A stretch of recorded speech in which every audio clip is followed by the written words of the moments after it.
नमस्कार, मैं हूं आपके साथ जागृति मालविया। आइए नजर डालते हैं शहर की प्रमुख गतिविधियों पर। कोरोना वायरस से हुई मौतों के मामले में सरकार पीड़ित परिजनों को 50,000 रुपए की सहायता राशि प्रदान कर रही है। कोरोना काल की पहली और दूसरी लहर में कई लोगों ने अपनी जान गंवाई है। कुछ तो ऐसे परिवार हैं जिनके परिवार में कोई भी नहीं बचा। कई बच्चों के सर से माता पिता का साया भी उठ गया है।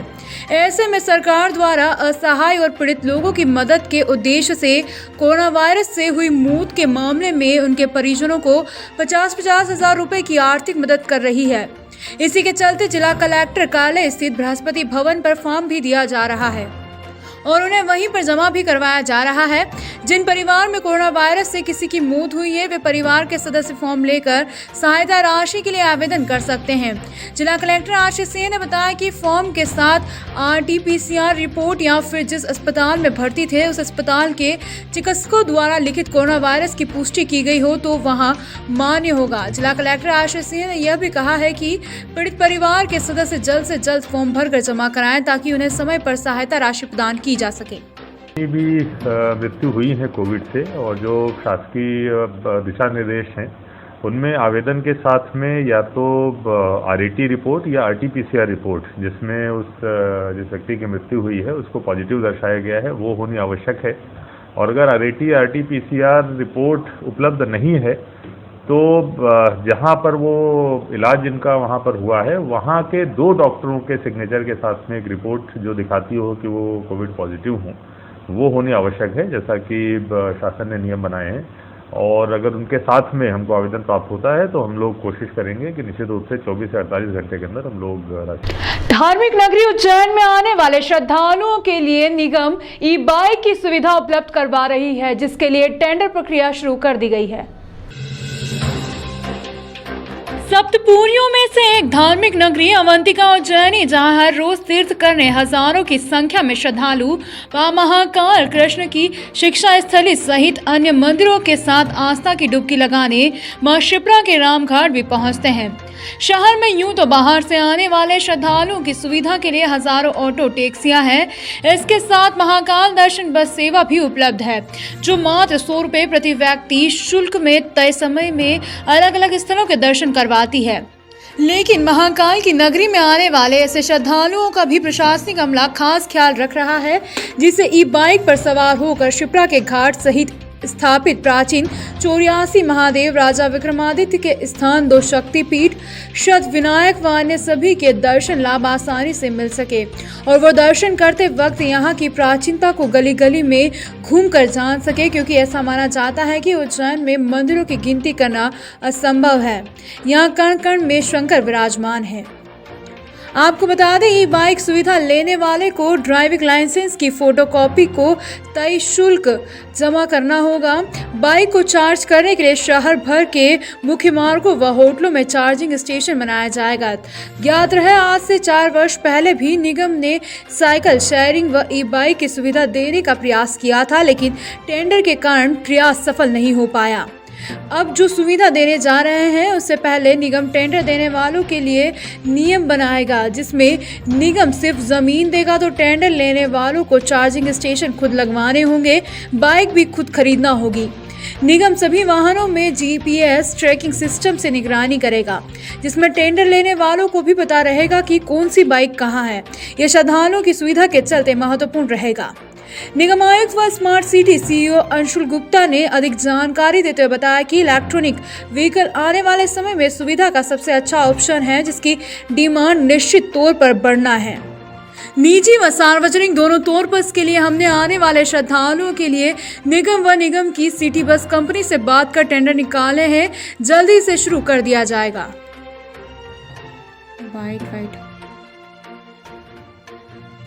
देखिए, इलेक्ट्रिक व्हीकल जो है एक आने वाली समय की टेक्नोलॉजी है और निजी तौर पे भी सार्वजनिक तौर पे भी है इलेक्ट्रिक व्हीकल का प्रयोग बढ़ेगा और इसके लिए हमने नगर निगम और जो नगर निगम की कंपनी है सिटी बस के उसके माध्यम से प्रयास किया है कि किराए पे जो है लोगों को ई-बाइक उपलब्ध हो सके। तो इस संबंध में हमने जो है टेंडर जारी किए हैं और जल्द ही जो है ये काम हम शहर में शुरू कर पाएंगे। थाना माधवनगर के पास पुलिस कॉलोनी में फ्रिज में शॉर्ट सर्किट होने से आग लग गई, जिससे घर का सामान जलकर खाक हो गया। उज्जैन के फ्रीगंज क्षेत्र में माधवनगर थाने की पुलिस कॉलोनी में बुधवार रात को अचानक आग लग गई। दरअसल यह आग नानाखेड़ा थाने में पदस्थ आरक्षक चेतन जौहरी के मकान में लगी। घटना के वक्त आरक्षक थाने पर ड्यूटी कर रहा था। आसपास के रहवासियों ने घर से धुआं निकलता देख तत्काल दमकल को सूचना दी। रहवासियों और दमकल की मदद से आग पर काबू पाया गया। हालांकि घर का कई सामान जलकर खाक हो चुका था। आगजनी का कारण फ्रिज में शॉर्ट सर्किट होना बताया जा रहा है।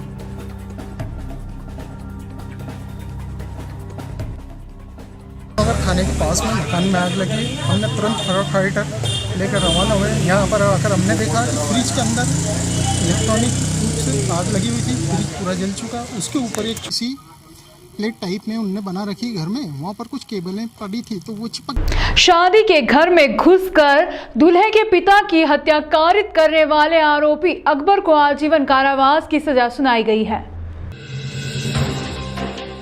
न्यायालय एनपी सिंह जिला एवं सदर न्यायाधीश जिला उज्जैन के न्यायालय द्वारा आरोपी अकबर खान पिता अजीज बमबाज उम्र 23 निवासी धनकुट्टा मोहल्ला जिला उज्जैन को धारा 302 भादवी में आजीवन कारावास एवं 1000 रुपए के अर्थदंड से दंडित किया गया है। नानाखेड़ा पर पदस्थ उपनिरीक्षक को मृतक कैलाश पिता भेरूलाल मीणा उम्र 55 वर्ष निवासी जस्ताखेड़ी की मृत्यु की सूचना प्राप्त हुई थी।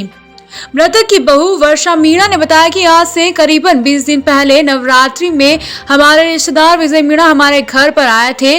उनके साथ उनका दोस्त अकबर खान भी आया था, जो चाय पीकर हमारे घर से चले गए थे। दिनांक 6 मई 2019 को अकबर खान अकेला हमारे घर आया था। वह मेरे देवर दीपक मीणा को उसकी सफेद रंग की गाड़ी पर बैठाकर हमारे खेत पर ले गया था। अकबर खान ने मेरे देवर दीपक को हमारी जमीन पर मछली पालन के लिए 1 लाख रुपए लोन देने की बात कही थी। दिनांक 8 मई 2019 को मेरे देवर दीपक मीणा की शादी होने से कई मेहमान आए थे। सभी मेहमान रात को खाना खाकर नीचे के मकान में सो गए थे। मैं तथा मेरी बड़ी बहन पूजा बच्चे तथा घर में ऊपर के कमरे में सो गए थे।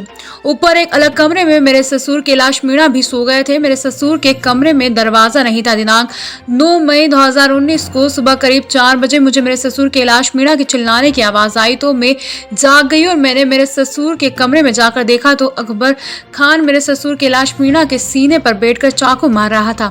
मैं चिल्लाई तो अकबर खान मेरे कमरे से भागा। मैंने अकबर खान को पकड़ने की कोशिश की तो वह मुझे धक्का देकर भाग गया। मेरी आवाज सुनकर मेरी दीदी पूजा मीणा भी कमरे से बाहर आई।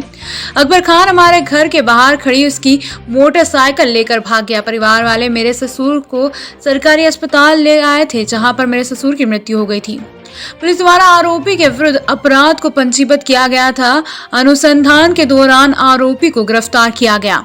विवेचना अपराध न्यायालय में अभियोग पत्र प्रस्तुत किया गया था। न्यायालय द्वारा अभियोजन के तर्कों से सहमत होकर आरोपी को दंडित किया गया।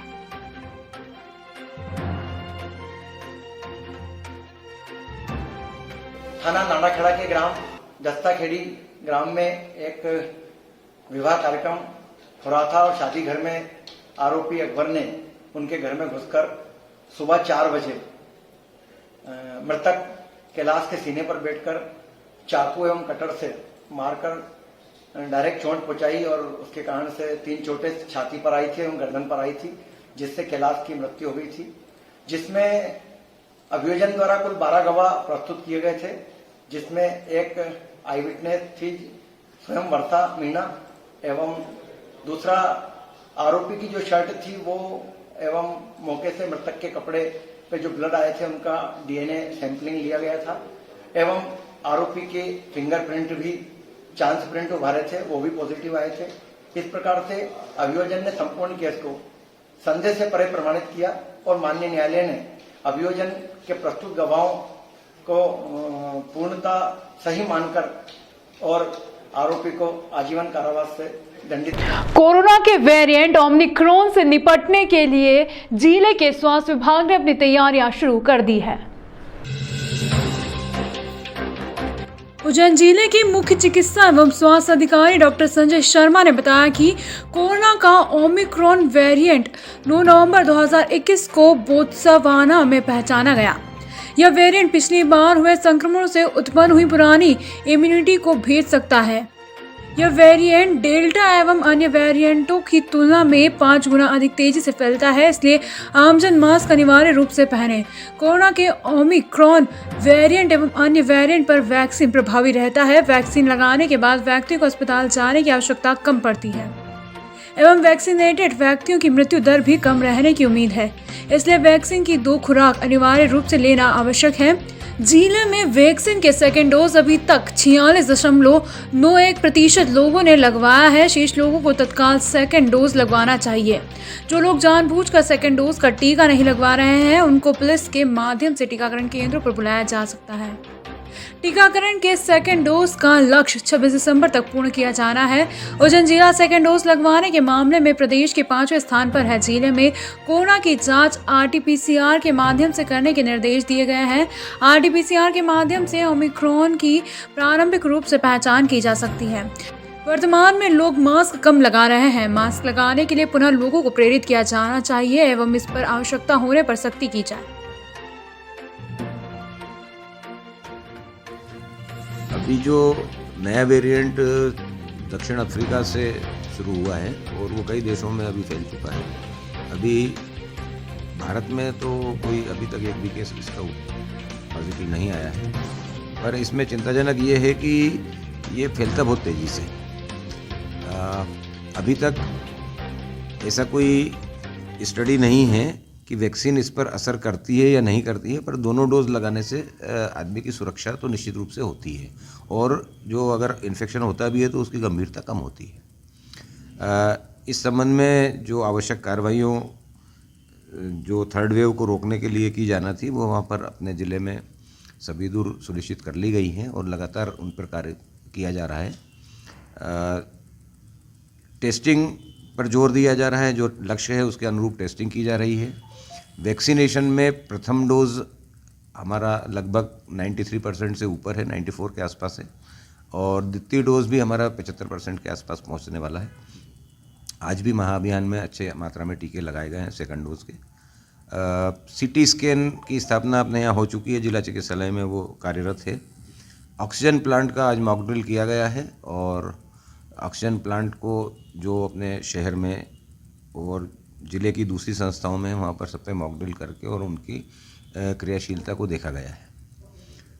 आवश्यक दवाइयाँ और ख़ास तौर से संदेश यही है कि कोविड अनुरूप व्यवहार का पालन किया जाए। सभी लोग मास्क का उपयोग करें, बार बार हाथ धोने का उपयोग करें, भीड़ भाड़ वाली जगहों में जाने से बचें, और अगर कोई भी लक्षण आते हैं तो प्राथमिक तौर पर उसका टेस्टिंग जरूर। प्रधानमंत्री फसल बीमा योजना में बीमा कराने की अंतिम तारीख 21 दिसंबर तय की गई है। वहीं गांवों में बीमा का प्रचार प्रसार करने के लिए रथ को हरी झंडी दिखाकर रवाना किया गया। उज्जैन जिले में आगामी गेहूं, चने और अन्य फसलों के बीमा करने के लिए 31 दिसंबर अंतिम तिथि है। किसान अधिक से अधिक इस बीमा का लाभ लें। इसके लिए पुराने महीने में प्रचार वाहन द्वारा जिले में प्रचार किया जाएगा। प्रधानमंत्री फसल बीमा योजना के प्रचार रथ को उच्च शिक्षा मंत्री डॉक्टर मोहन यादव, जिला अध्यक्ष बहादुर सिंह बोरमुरला, मुख्य कार्यपालन अधिकारी जिला पंचायत अंकिता ठाकरे, उप संचालक कृषि RPS नायक द्वारा हरी झंडी दिखाकर रवाना किया गया। कार्यक्रम में सहायक संचालक कमलेश कुमार राठौर, GR मुवेल, नरेश मीणा, अनुविभागीय कृषि अधिकारी BS अर्गल, एग्रीकल्चर इंश्योरेंस कंपनी के जिला प्रबंधक भगवान सिंह, वरिष्ठ कृषि विकास अधिकारी सुबोध पाठक, ग्रामीण कृषि विस्तार अधिकारी मनोहर गिरी एवं बीमा कंपनी के ब्लॉक स्तरीय अधिकारी विशेष रूप से उपस्थित रहे। इस अवसर पर उच्च शिक्षा मंत्री डॉक्टर मोहन यादव ने जिले के किसान भाइयों से अपील की कि प्रधानमंत्री फसल बीमा योजना प्रधानमंत्री की किसानों के हित में मुख्य योजना है। जिले के किसान भाई इस योजना का लाभ लेने के लिए अपनी फसलों का समय सीमा में बीमा करवाएं। बहादुर सिंह बोरमुरला ने किसानों भाइयों से निवेदन किया कि विपरीत परिस्थितियों में यदि फसलों को नुकसान होता है तो फसल बीमा कराकर कुछ राहत पाई जा सकती है। माननीय प्रधानमंत्री ने फसल बीमा योजना के माध्यम से एक बड़ी सौगात दी है। तो आमतौर पर किसान की फसल को लेकर के अगर कोई बरसाती या कोई आपदा आती है, ऐसे में ये बड़े महत्वपूर्ण रोल अदा करती है। मैं उम्मीद करता हूँ कि सरकार की इस योजना का सबको लाभ मिलेगा। और जैसा कि योजना बताई गई है, अभी हाल इसमें इस योजना के माध्यम से लगभग दावे आपत्ति के बाद जो रिजल्ट आते हैं वो काफ़ी सक्सेस होते हैं। मैं उम्मीद करता हूं कि माननीय प्रधानमंत्री ने जो ये योजना लागू की है, इसका लाभ सभी लोग उठाएंगे। इस अवसर पर माननीय हमारे जिलाध्यक्ष बहादुर सिंह जी बोरमुंडला और समस्त जनप्रतिनिधि मौजूद है। मैं एक बार प्रधानमंत्री और माननीय मुख्यमंत्री जी को बधाई देना चाहूँगा। पिछले वर्ष भी सोयाबीन की पूरी फसल खराब हो गई थी और लगभग 4600 करोड़ से भी अधिक सोयाबीन की फसल का बीमा किसानों को मिला और उससे काफ़ी राहत मिली है। और अभी भी इस वर्ष भी 2020 में जो सोयाबीन खराब हुई थी उसका भी एक बम्पर बड़ी मात्रा में बीमा अभी एक आध महीने में किसानों को मिलने जा रहा है। अभी जो किसानों ने अक्टूबर नवंबर में जो रबी में गेहूं की फसल बोई है, चने की फसल बोई है, बोनी चल भी रही है जिसकी, उसमें 31 दिसंबर तक कृषि विभाग द्वारा उसको निश्चित रूप से जो ये कृषि रथ रवाना करके सरकार के द्वारा जो फसल बीमा कराया जा रहा है। निश्चित रूप से मैं उज्जैन जिले के समस्त किसान बंधुओं से आग्रह करना चाहूँगा कि वो अपनी चने और गेहूं की फसल का 31 दिसंबर तक प्रीमियम राशि जमा करके अवश्य बीमा कराएं। और उप संचालक कृषि आरपीएस नायक द्वारा बताया गया कि प्रधानमंत्री फसल बीमा योजना अंतर्गत जिले में रबी सीजन 2021-22 का फसल बीमा होना प्रारंभ हो गया है। बीमा कराने की अंतिम दिनांक 21 दिसंबर 2021 है, जिसमें ऋणी एवं अऋणी दोनों प्रकार के किसान भाई अपनी फसल का बीमा करा सकते हैं, जिसकी प्रीमियम 705 रुपए प्रति हेक्टेयर है।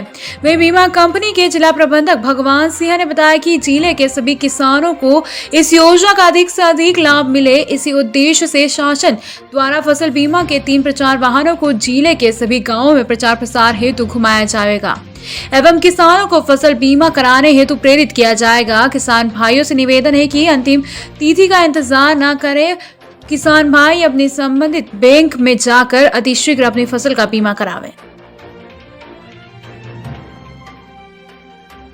अभी 31 दिसंबर तक अपने गेहूं और चने की फसल का बीमा अवश्य कराएं। प्रति हेक्टर किसान भाई को 705 रुपये जमा करना है। और यदि पूर्ण रूप से फसल उनकी खराब हो जाती है, मान लो प्राकृतिक आपदा से या किसी कारण से फसल यदि खराब हो जाती है, भगवान ना करे, लेकिन यदि फसल खराब हो जाती है तो हमारे किसान भाइयों को इसका पूर्ण रूप से फसल खराब हो जाती है तो 36,000 रुपये के लगभग बीमे की राशि के रूप में किसान भाई को ये राहत के रूप में दी जाती है। तो मेरा इस अवसर पर जो प्रचार प्रसार वाहन भी आज जो है माननीय मंत्री जी मोहन यादव जी शिक्षा मंत्री हमारे, उनके कर कमलों से एवं माननीय बहादुर सिंह जी बोरमुंडला अध्यक्ष बीजेपी, उनके कर कमलों से और जिला panchayat CO madam Ankita Dhakre madam की उपस्थिति में, कृषि विभाग के सभी साथियों की उपस्थिति में जो है आज ये रथ प्रचार प्रसार के लिए पूरे ज़िले के ग्रामों में रथ रवाना किए हैं। ये रथ हमारे किसान भाइयों के प्रचार प्रसार के लिए 31 दिसंबर तक प्रचार प्रसार करेंगे ताकि अधिक से अधिक किसान भाई फसल बीमा योजना से जुड़ें और उसका लाभ जो सरकार दे रही है, माननीय प्रधानमंत्री जी दे रहे हैं, उसका लाभ उठाएं और अपनी फसल है उसको किसी कारण से ख़राब हो जाती है तो उसकी भरपाई हमारी सरकार द्वारा बीमे की योजना के माध्यम से कर रही है। सर लगभग जो है 1,42,000 किसानों का जो है फसल बीमा किया गया था रबी 2020-21 में, और उसकी जो औसत उपज की जो गणना है वो आंकलन में है अभी। उसके बाद जो है किसानों को फसल बीमा का लाभ दे दिया जाएगा। अभी नया बीमा जो होना है कितना टारगेट? ठंडी हवाओं के साथ झमाझम बारिश से पूरा शहर तरबतर हो गया है। वहीं लगातार बारिश किसानों के लिए अमृत समान बरस रही है। ठंडी हवाओं के साथ बूंदाबांदी का दौर जारी है। झमाझम बारिश से पूरा शहर तरबतर हो गया है। वहीं ठंडी हवाओं के साथ बारिश से लोगों को ठंड का एहसास हो रहा है। वहीं लोग ठंड से बचने के लिए अलाव का उपयोग कर रहे हैं तो वहीं गर्म कपड़े भी पहन रहे हैं।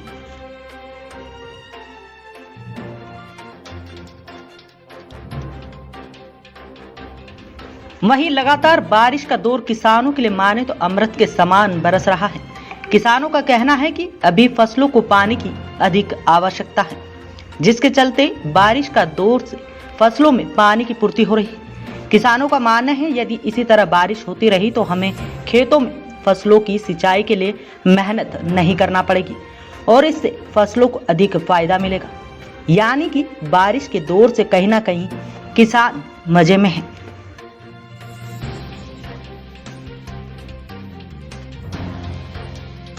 बारिश हो रही है, किसानों के लिए अमृत बरस रहा है। ये अभी किसानों को पानी की ज़रूरत है और पानी मतलब ये वाटर लेवल भी बढ़ेगा, इससे बिजली भी बचेगी, बहुत फ़ायदा है इससे। अगर ये बारिश आज होती रही तो कम से कम 1 हफ्ते 10 दिन के यह थी शहर की प्रमुख गतिविधियां। इस अंक में फिलहाल इतना ही। अगले अंक में फिर मुलाकात होगी, तब तक के लिए नमस्कार।